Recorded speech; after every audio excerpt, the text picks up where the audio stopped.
If you've been dreaming about owning a sailboat, watching videos of people cruising the Caribbean, imagining yourself at the helm, cutting through blue water with nothing but wind and freedom, I'm about to tell you something that's going to change everything. The opportunity you've been waiting for is here, right now, not coming soon, not maybe next year, but happening at this very moment. And if you understand what I'm about to explain, if you know where to look and how to move, you could buy the sailboat you've always wanted for a fraction of what it would have cost just 2 years ago. I'm talking about deals that seem impossible, boats that were $150,000 now available for 60, vessels that cost $300,000 being practically given away at 120. And this isn't about damaged boats or desperate fire sales from bankrupt owners. These are quality sailboats, well-maintained, ready to cruise, owned by people who simply need out and will take whatever they can get. The boat market has crashed, completely, utterly crashed. And while that's devastating for current owners, it's creating the buying opportunity of a lifetime for people who've been on the sidelines dreaming about boat ownership but couldn't afford the entry price. That entry price just got cut in half, and in some cases even more. But here's what you need to understand before you get too excited. This isn't just about finding cheap boats.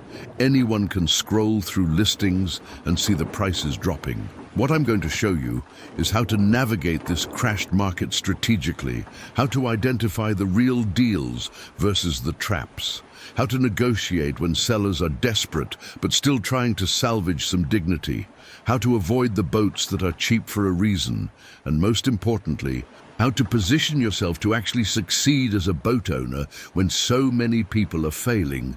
Because the market didn't crash randomly. It crashed because boat ownership is harder, more expensive, and less rewarding than most people realize. And if you buy the wrong boat or go in with the wrong expectations, you're going to become another statistic, another regretful owner trying to sell in 2 years at an even bigger loss. But if you do this right, if you learn from other people's mistakes and approach this opportunity with intelligence and discipline, you could set yourself up for years of incredible sailing adventures at a price that would have been unthinkable in any other market condition. Stay with me, because what I'm about to share isn't obvious. It's not just about finding the lowest price. It's about understanding why this crash happened, what it means for different types of boats and different types of buyers, where the hidden value really is, and how to structure a purchase that sets you up for success rather than regret. I've been studying this market closely, talking to brokers who are watching their commissions evaporate, talking to owners who are desperate to sell, talking to surveyors who are seeing which boats are actually good deals versus which ones are cheap because they're problems waiting to explode. And I've identified patterns, strategies, and specific opportunities that most people aren't seeing because they're either too scared to buy in a falling market or too eager, and they're making emotional decisions that will cost them later. You're going to learn both what to do and what not to do. And by the end of this video, you're going to have a clear roadmap for how to take advantage of this historic opportunity without falling into the traps that have caught so many other buyers. Let me start by explaining exactly what's happening in the sailboat market right now, because understanding the dynamics is crucial to finding the right opportunities. The market is flooded, absolutely flooded with inventory. Go to any online boat listing site and you'll see it immediately. Pages and pages of sailboats, all priced lower than they were 6 months ago. Most of them sitting with no interest, no offers, no real activity. Sellers are panicking. They're watching their boats depreciate monthly. They're paying thousands in carrying costs, and they're getting zero feedback from potential buyers.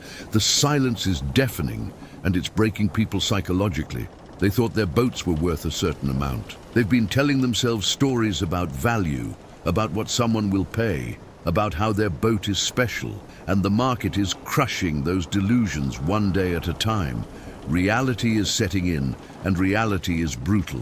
What this means for you as a buyer is leverage, enormous leverage, more leverage than buyers have had in the sailboat market in decades. You're not competing with other buyers.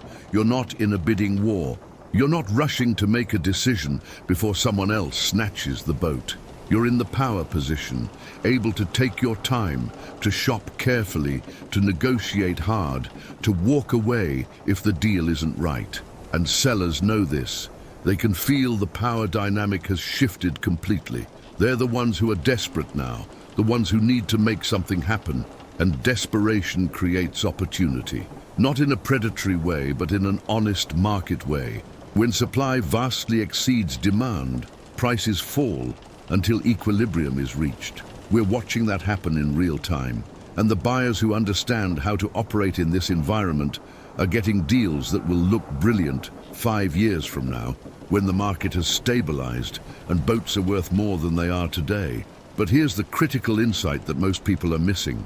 Not all boats are created equal in this crashed market. Some categories are getting absolutely destroyed, prices down 50 to 70% from their peaks.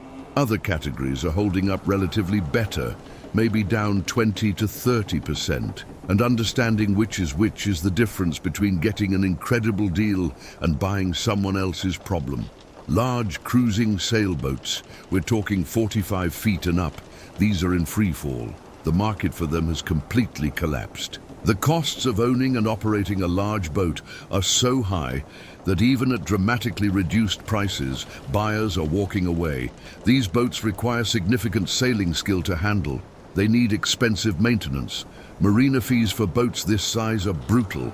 Insurance is expensive, and the pool of buyers who actually want a boat this large has shrunk dramatically as the boomer generation ages out. So you're seeing 48-foot cruisers that were $400,000 now listed at $200,000 with no takers. 55-foot blue water boats that were $600,000 now asking $300,000 and still sitting.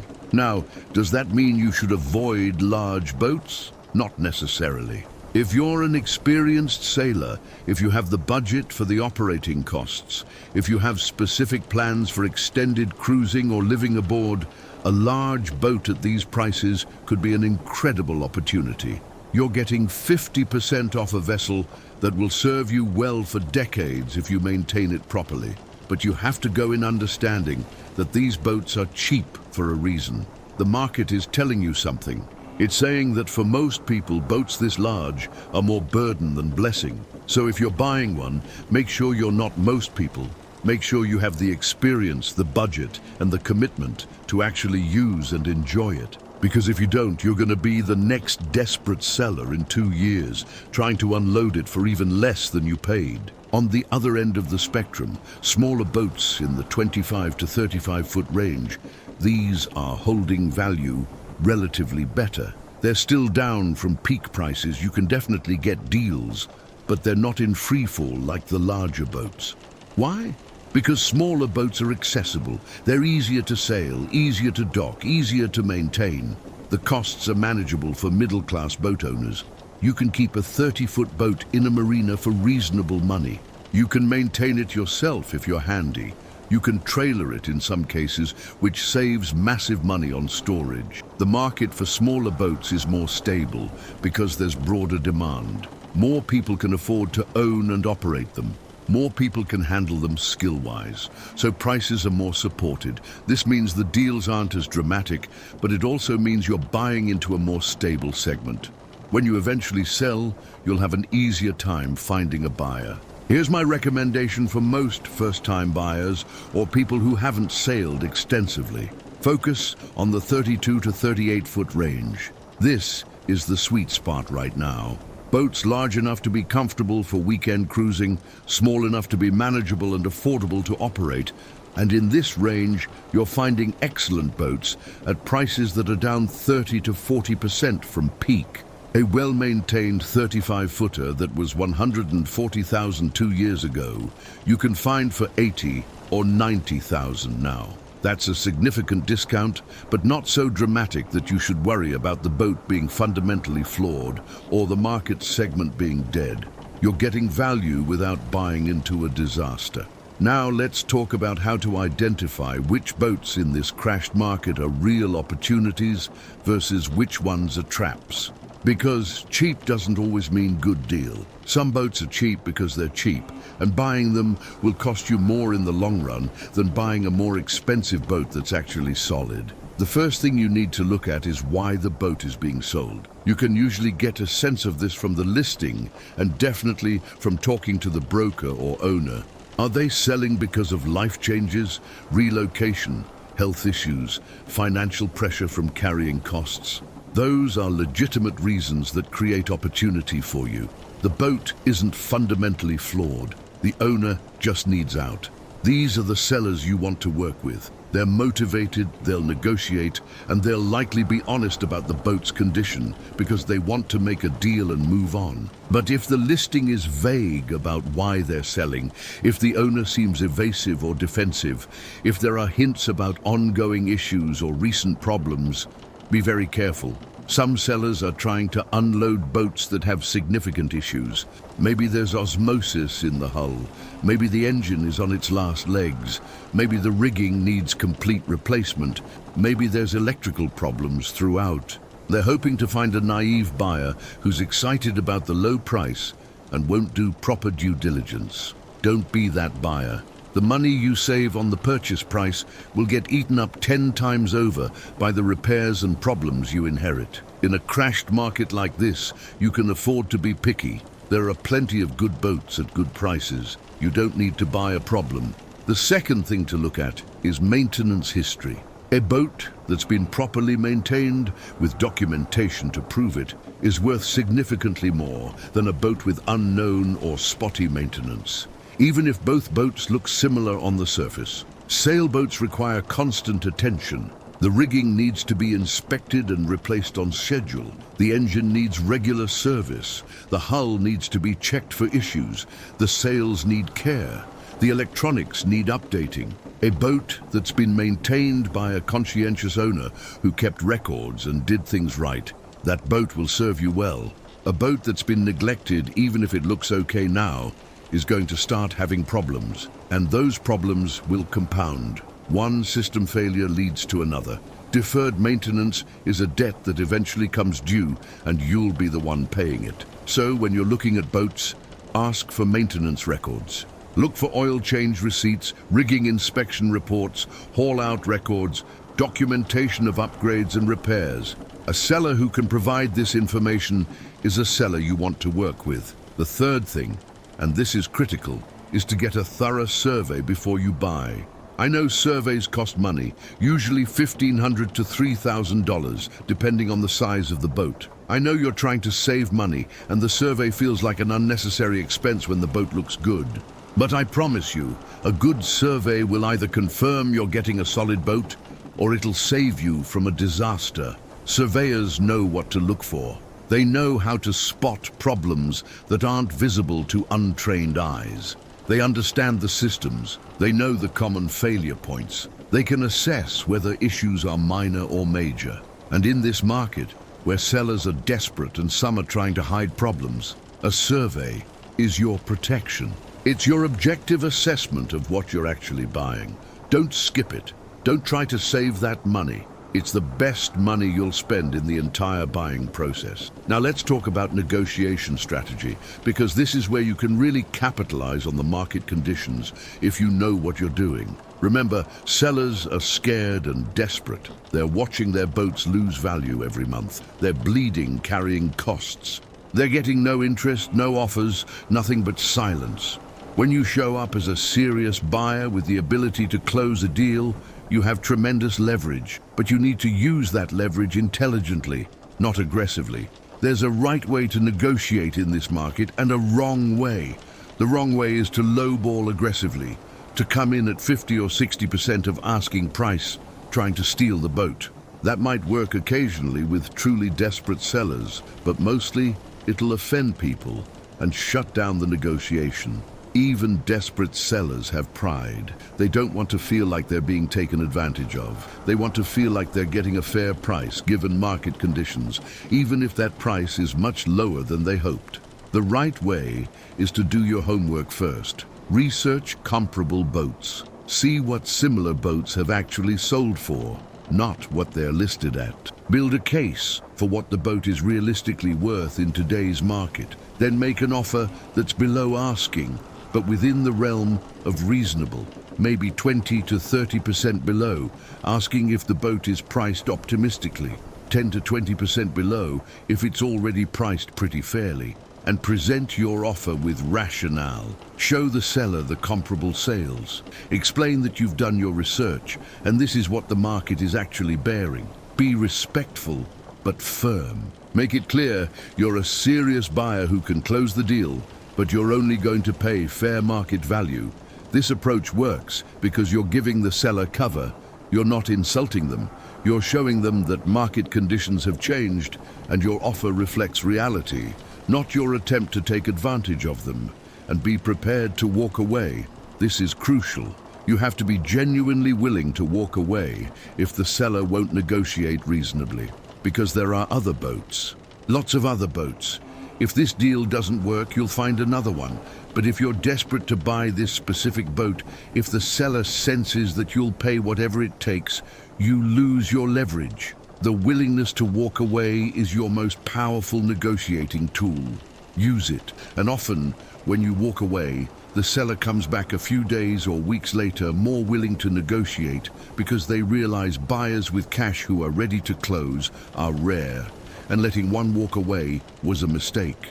Let me talk about timing, because when you buy matters almost as much as what you buy. Right now, we're heading into fall and winter in most of North America.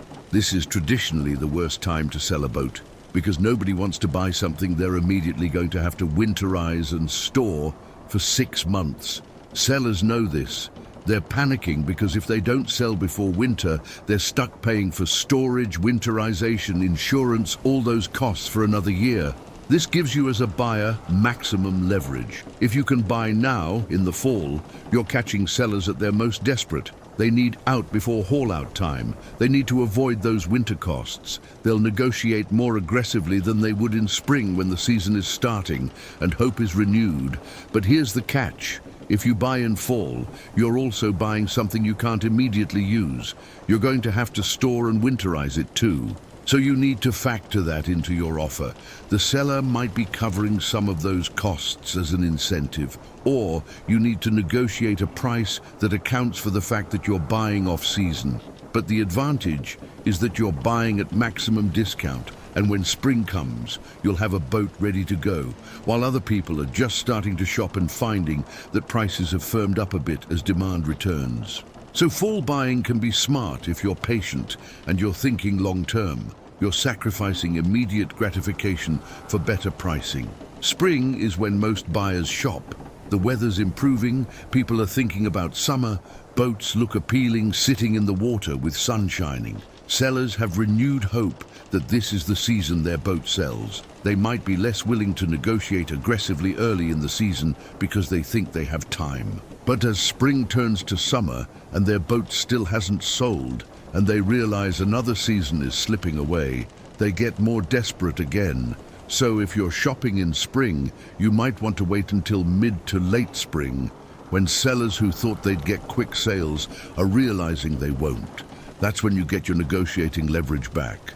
The worst time to buy is probably early spring, when hope is highest and sellers are least flexible. But by June or July, if boats are still sitting, sellers are getting worried and deals can be made. Now let's talk about the financial structure of your purchase, because how you pay matters. If you can buy cash, you have maximum leverage. Cash buyers are gold in this market. They can close quickly, no financing contingencies, no risk the deal falls through. Sellers love cash buyers and will negotiate more aggressively with them. If you have the cash or can get it, that's your ideal position. You'll get better deals and you'll close faster. But most people need financing, and here's where it gets tricky in this market. Boat loans are more expensive than they used to be because interest rates have risen. And lenders are more cautious because they're watching boat values fall and they don't want to lend more than a boat is worth. So you might find that lenders are only willing to finance 70 or 80% of the purchase price, meaning you need to bring 20 to 30% down. Or they might require lower loan-to-value ratios on older boats or larger boats where the risk is higher. You need to get pre-approved before you start shopping seriously. Know exactly how much you can borrow and at what rate. This prevents you from falling in love with a boat you can't actually afford. And it shows sellers you're a serious buyer with the ability to close. When you make an offer, being pre-approved is almost as good as being a cash buyer because the seller knows the deal won't fall apart due to financing. And here's a tip. Even if you can pay cash, consider financing part of the purchase if the interest rate is reasonable. Why? Because it preserves your liquidity. Boats have unexpected costs. You're going to need to do some upgrades, some repairs, some improvements. Having cash in reserve to handle those issues is more valuable than being boat rich and cash poor. So maybe you put 30 or 40% down and finance the rest, keeping the remainder of your cash for the inevitable expenses that come with boat ownership. Let me talk about the types of boats that represent the best value right now. I've mentioned size ranges, but let's get more specific. Production boats from reputable manufacturers are offering some of the best deals. These are boats that were built in quantity by well-known builders. Catalina, Hunter, Beneteau, Jeannot, these kinds of brands. They're not exotic or custom, but they're solid, well-designed cruising boats that will serve you well. And because they were built in numbers, there are lots of them on the market, which means prices are competitive. You can get a well-maintained production boat from one of these builders at a significant discount right now. And the advantage of production boats is that parts are available. There are lots of resources and forums for owners, surveyors and mechanics know them well. You're buying into a known quantity, which reduces risk. Custom or semi-custom boats, on the other hand, are trickier. They might be higher quality, they might be beautifully built, but they're also harder to sell when you eventually want out. The market for custom boats is much smaller. And in a crashed market like this, niche boats suffer most. So unless you really know what you're doing and you're buying a custom boat from a renowned builder that has lasting value, I'd stick with production boats for your first purchase. You'll have an easier time with everything from finding mechanics who know your boat to eventually selling it. Blue water cruising boats are interesting right now. These are heavily built offshore capable sailboats designed for long-distance cruising. They're often older, from the era when boats were overbuilt and solid, and their values have come down significantly because the market for them is small and the costs of owning them are high. But if you have serious cruising ambitions, if you dream of sailing to the Caribbean or across an ocean, these boats at current prices are incredible value. You're getting a vessel that was built to handle serious offshore conditions for maybe half of what you would have paid a few years ago. The catch is that blue water boats tend to be slower, heavier, less comfortable for day sailing or weekend use. They're purpose-built for a specific type of sailing. So if your actual usage is going to be weekend coastal cruising with occasional longer trips, a blue water boat might be more than you need. But if you're serious about the cruising lifestyle, if that's your real goal, this market is giving you an opportunity to get into a proper offshore boat at a price that makes that dream accessible. Just make sure you have the skills and the commitment to actually do it, because owning a serious cruising boat and not using it for its intended purpose is depressing and expensive. Racing boats, as I've mentioned before, are a category to generally avoid unless you're specifically into racing. The racing scene has declined, and race-oriented boats are nearly unsellable. They're cheap, sure, but they're cheap because nobody wants them, and when you eventually try to sell, you'll discover the same thing. So unless you have a specific reason to buy a race boat, stick with cruising-oriented vessels that have broader appeal.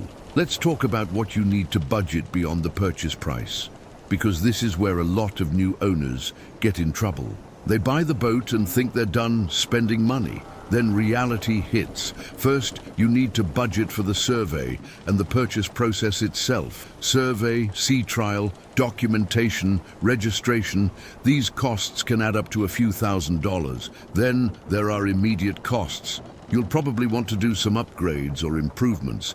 Maybe new electronics, maybe some cosmetic work, maybe safety equipment that needs replacing. Budget at least $5,000 to $10,000 for this initial work, more if the boat has been neglected. Then there are ongoing costs. Marina or mooring fees, this is probably your biggest annual expense. Depending on location, you could be paying anywhere from $3,000 to $20,000 a year or more for a slip. Insurance, figure 1 to 2% of the boat's value annually. So on a $100,000 boat, that's $1,000 to $2,000 per year. Maintenance and repairs, this is highly variable, but budget at least 5% of the boat's value annually. On a $100,000 boat, that's $5,000 per year. Some years you'll spend less, some years more, but averaged over time, that's a reasonable estimate. And that doesn't include major systems replacement. If your engine dies or your rigging needs complete replacement, those are 5-figure expenses that you need to be prepared for. Haul out and bottom paint. This needs to happen every year or two, depending on your location. Budget $2,000 to $3,000 for this. Upgrades and equipment.